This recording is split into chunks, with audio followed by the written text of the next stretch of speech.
Bon, bien bonjour, on est là réunis à 4 pour vous présenter effectivement les thèmes principaux qui ont été abordés lors du conseil municipal du 17 décembre, que certains ont peut-être suivi sur Facebook.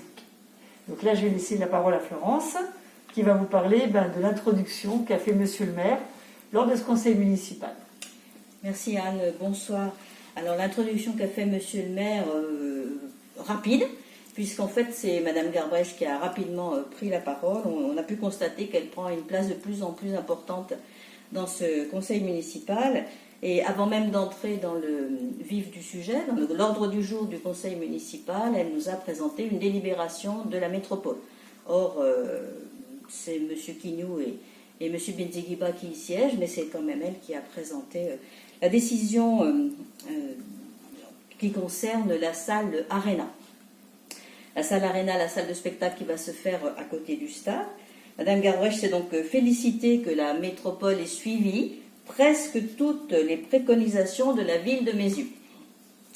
Alors, la passerelle, l'emploi en termes de retombées économiques, la tarification pour les résidents, la complémentarité avec le programme culturel de Dessines et celui de Meyzieu, et puis l'extension du périmètre de sécurité au Matiolan.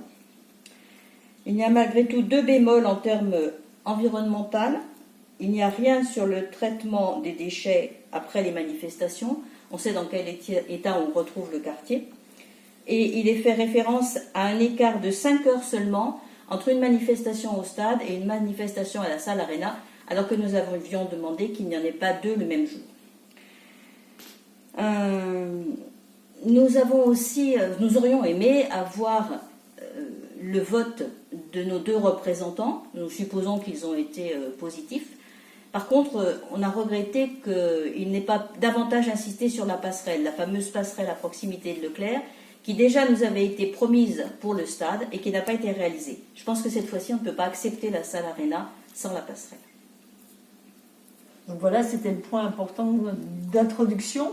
Et puis on va vous aborder aussi, ça c'est un point qui est hors conseil municipal, entre guillemets, et donc Valérian a abordé également un autre point en conclusion qui était par rapport aux tests antigéniques qui ont eu lieu vendredi, samedi, dimanche précédemment. Voilà, l'idée c'était vraiment de comprendre un peu plus concrètement comment allait être organisée cette opération de testing. Donc on a commencé par dire que notre groupe soutenait le principe de l'organisation de ces tests. On a demandé simplement des précisions sur plusieurs éléments. D'une part, c'est plusieurs milliers de personnes qui se rendent sur un même lieu. Donc c'était comprendre quelles mesures barrières supplémentaires avaient pu être mises en œuvre.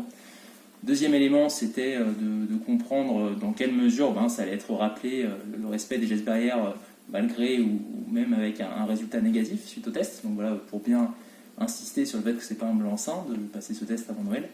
Et enfin, le troisième élément, c'était de proposer, de savoir en tout cas, si la reconduction d'une telle opération avait été imaginée après les fêtes, avant la reprise du travail, justement dans l'idée de continuer à casser les chaînes de contamination. Donc voilà, trois questions qui se voulaient assez concrètes pour essayer de comprendre un petit peu plus de manière pratique la mise en œuvre de ces opérations. Et la réponse a été plutôt... sèche, on va dire. Voilà, sèche et très théorique et très emballée sur la forme par la première adjointe. C'est Madame Garbrecht qui a répondu en disant, mais de toute façon, pour résumer, on a bien fait et on fera bien et on ne peut que faire bien. Voilà. Et que ça a été réfléchi, pensé intelligemment et que ça fonctionnera et qu'ils y voyaient un gros intérêt à cette mesure sans aucune remise en question ou aucune question en disant oui, peut-être que là-dessus, il faudra qu'on mette le paquet. Bon, voilà.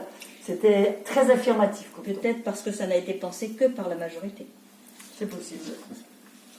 On a M. Pinson qui nous a apporté des éléments plus factuels, qui étaient assez intéressants, après justement qui ont bien contrebalancé l'emballé de Mme Garbrecht.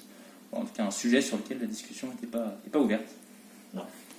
Comme aucune des discussions dans ce conseil municipal. Voilà.